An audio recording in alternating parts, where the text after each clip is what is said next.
What's up? Welcome to the live stream. I'm Matt with sowcincy. No, I got nothing for you. Bro. I didn't think you'd actually join, to be honest with you. I got nothing for you. Kristen wants to be on, but I got nothing for her. No, I'm not showing the kitty cam. We don't have a kitty cam. Sorry, folks. We got this cat, man. We have a cat that lives outside. It's brand new to us. We named it Zoe because, of course, the kids named it. And then we just been letting the cat inside, man. It's cold out. It's getting cold out. It's October, so we figure, you know what, cat, you can come in. And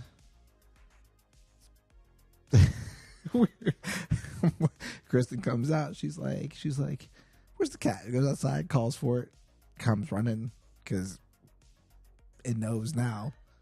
And sure enough, cat's just all around here, running around. So let's go ahead and get into it. We're gonna be in Romans 12 tonight. And what's really cool about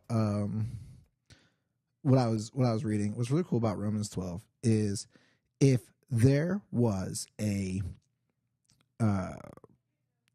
chapter, what I found, if there was a chapter of the Bible that you asked me and said, hey, I need like wisdom and guidance on how to live. Like you pick one chapter of the Bible. Which Bible is it? I'm going with Romans 12. Y'all want to see the cat? There we go. Come here. Ooh. Oh, this is the cat. That's Zoe. Say hi, Zoe. Get out of here, Zoe. All right, that's the cat. So Zoe's running around the house. Zoe, get out of there. See, I gotta put the cat outside. Hold on a second. Sorry, folks. All right, let's get the cat outside. Bible, Romans 12. A living sacrifice, God. And so, dear brothers and sisters, I plead with you to give your bodies to God because of all he has done for you. Let them be a living and a holy sacrifice, the kind he will find acceptable. This is truly the way to worship him. Don't copy the behavior and customs of this world, but let God transform you into a new person by changing the way you think.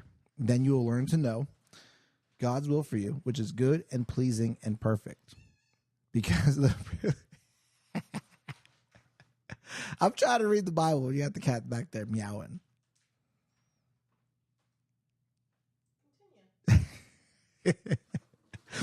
Because the privilege and authority God has given me, I give each of you this warning. Don't think you are better than you really are. Be honest in your evaluation of yourselves, measuring yourselves by the faith God has given us. Just as our bodies have many parts and each part has a special function, so it is with Christ's body. We are many parts of one body and we all belong to each other. In his grace, God has given us different gifts for doing certain things well. So if God has given you the ability to prophesy, speak out with as much faith as God has given you. If your gift is serving others, serve them well. If you are a teacher, teach well. If your gift is to encourage others, be encouraging. If it is giving, give generously. If God has given you leadership ability, take the responsibility seriously. And if you have a gift for showing kindness to others, do it gladly. Don't just pretend to love others, really love them. Hate what is wrong, hold tightly to what is good. Love each other with genuine affection and take delight in honoring each other. Never be lazy, but work hard and serve the Lord enthusiastically. Rejoice in our confident hope, be patient in trouble, and keep on praying. When God's people are in need, be ready to help them. Always be eager to practice hospitality. Bless those who persecute you. Don't curse them. Pray that God will bless them. Be happy with those who are happy and weep with those who are weep. Live in harmony with each other. And don't be too proud to enjoy the company of ordinary people. And don't think you know it all.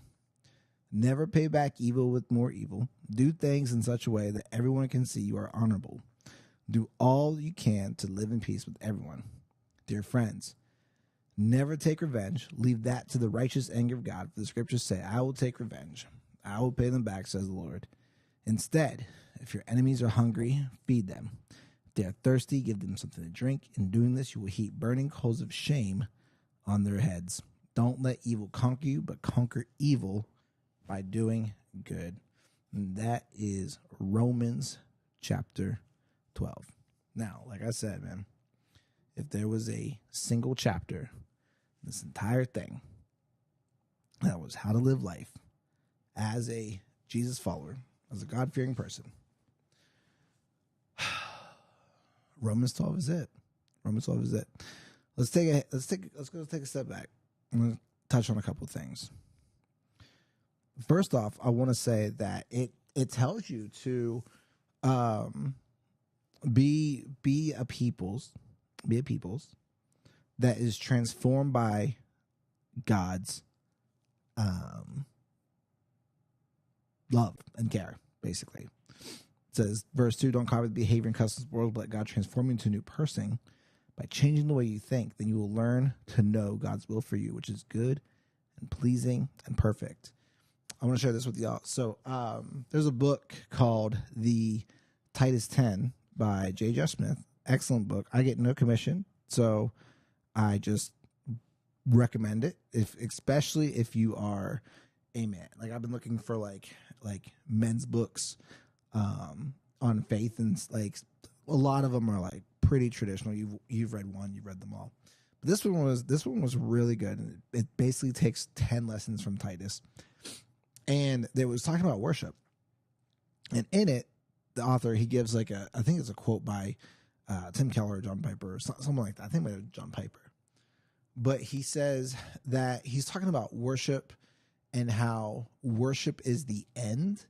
It's not, and then missions is the means to the end. So the whole purpose of mission is to go where God is not being worshipped.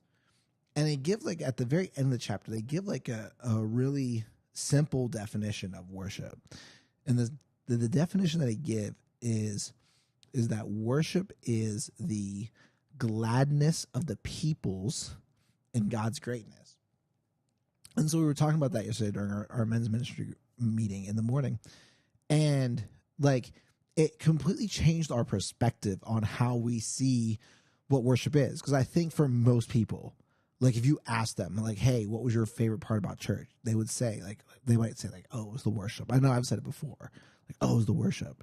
And what I mean by is it's the music section, right? When the music's playing, like, oh, worship was so good. But the whole church service is worship. Like, the teaching is worship. The music portion is worship. The giving of offerings and tithes is worship. Communion is worship. Greeting one another is worship. So worship then becomes this like ethereal thing. Like, we know what worship is. Like, it's this reverence for God, or really, I mean, worship. You can worship anything, right? Like people will worship money, they'll worship clothes. But when I go back to worship, when we try to make it not so out there thinking, right? That's the whole premise of like why sowcincy, why us as Kristen and Matt as a ministry exists, is that we want to try to make language so simple and easy to understand that you don't get lost in like what I would call Christianese. But anyways, worship is the gladness of the peoples in God's greatness. And so if we see that as worship, things begin to make more sense, right? Like if me giving my tithe and offering, if I get paid $2,000 and I tithe 10%, that's $200, right? That $200 is my worship. That 200 is I'm doing this because of the gladness that I have of God's greatness. If I'm serving another person, I'm serving them because I want them to come into that gladness of God's greatness. Like the discussion we had was like, when we have deacons and ushers, they're on their post at 10, church starts 10:45, so they want to be there at 10:30. We could see this as a duty. We can see this as a responsibility. We could see this as a job. We could see this as a religious like religious work. But when we change it to worship and understanding that it's bringing people into this gladness, I think it changes the whole landscape to do things. And so then the teaching that we hear from pastors, from preachers, whoever it might be, from ministers, we want to receive the gladness that they prep for. And so I thought that was just a really cool definition of looking at worship as the gladness of the people of looking to God's greatness. I think that's just a really, really good definition. And so I want to share that little piece with you. And so remember to change the way we think when we learn to know God's will. And then, that's what I was going to say. Like, if our God's will, which is good and pleasing, is just to worship and take worship to the ends of the earth. And so however you do that, whether you physically go somewhere, whether you digitally go somewhere, like I'm able to stream this to all 4 of you that will watch, which I'm appreciative of. I love y'all. But it's a way to reach people that has not been done before. And so I don't have to buy a plane ticket, right? You can, your worship can be on TikTok, and your TikTok will reach, the same 250 people. That's where my TikTok keeps getting stuck at. It's like 250. But it's who knows where that 250 is. That 250 could be across the street. The 250 could be 10 miles away. It could be 1,000 miles away. But it's a way to reach people like never done before. So yeah. All right, let's go on. Verse 6. Let's talk about verse 6. This lays out, I think, a really cool thing. When you think of the gifts of God and the gifts of the Holy Spirit and things like that, people often think like prophecy, speaking in tongues, healing, miracles, yada yada. But he lays it out. He gives you one. He gives you prophecy. Speak out with as much faith as God given you. And then he goes, if your gift is serving others, serve them well. And if you are a teacher, teach well. And if your gift is to encourage others, be encouraging. And if it is giving, give generously. And if God's giving you leadership ability, take the responsibility seriously. You have a gift for showing kindness to others, do it gladly. And so that's 4 or 5 little simple things. Like not the prophecy part, but the other stuff, right? Like we think we want to have this big, great gift, but the gift of giving, give generously. The gift of encouraging, like go and encourage people, like walk in that purpose. And then he kind of caps it with verse 9. Don't just pretend to love others, but really love them. Hate what is wrong, hold tightly to what is good. And never be lazy. I highlighted this blue because this is what happens when you mean well, but you're young and you're sort of dumb. I'm talking about myself. So whenever I read this verse, I think of this story. So way, way back, oh gosh, probably 2000, 2007, 2008, 2009, somewhere in that time frame. I was fresh out of college. So that would have put me 22, 23, 24, somewhere in that age range. I might have been 22, 23. We had our youth group. I was one of the adult volunteers. We had our youth group, and we were with 4th through 6th graders. And so the task that we had was to go and rake someone's yard. I can't remember whose. It might have been the pastor's yard.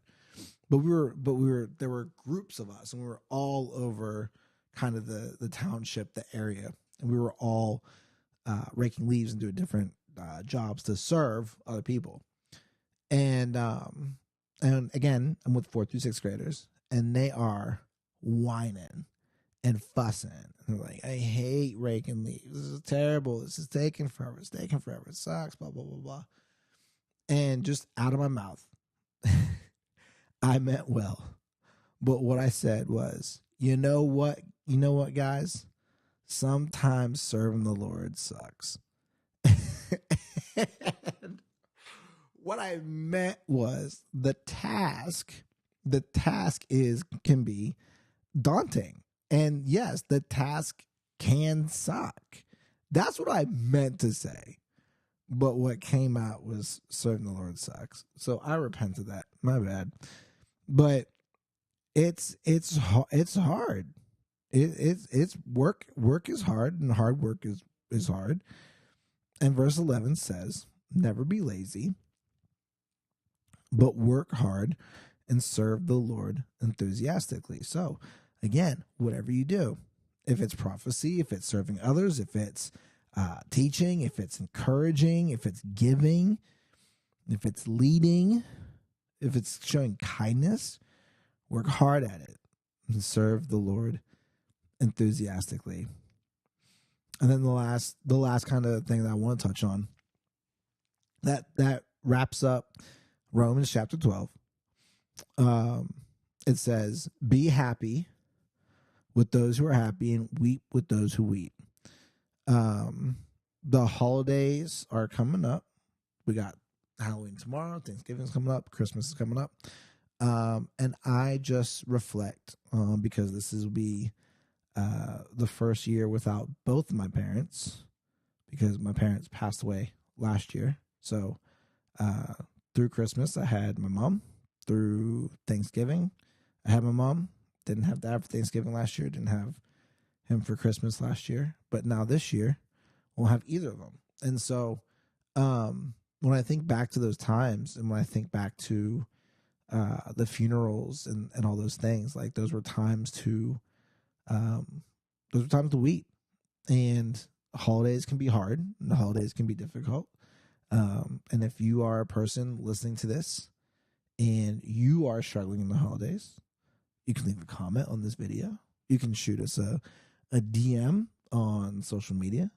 And I can kick back some encouraging words, because I'll be right there along with you, going through this difficult time of the holidays and not having those that, you love and you cherish and miss them every day and think about them all the time. Yeah. And when it is those times, you can't think on the good stuff and the memories. And so it's one of those things that it's like, you can be happy with those who are happy and weep with those who weep. It's a balancing act, And so it's not something you don't want to just paint with, I don't know, the saying, like with rose-colored glasses or something, but really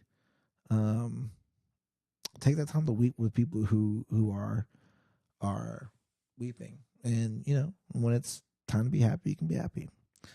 But that's about it for Romans chapter 12. I think that was the last thing I wanted to say. So I'm Matt with sowcincy. This has been the Monday night live stream. We've been gone. I planned on streaming last week, but last week we were in Phoenix, Arizona. It was enjoyable. I loved it. And I met some really great people. But that time zone difference, man, it kicked my butt. Monday night, I went to bed at 6 o'clock. It was 9 o'clock here, Eastern time. But 6 o'clock, I was out like a light, slept, woke up at 3 o'clock, which was 7 o'clock here. So here is the plan. Here's the plan of action. So we're wrapping up the stream. I think I'm going to try to stream every night this week. I don't want to say that. Maybe we'll just do Monday, Wednesday, Friday. Maybe and Saturday, Sunday. And that'll give us, this is Romans 12. Wednesday will give us 13, because we have till Romans 16, right?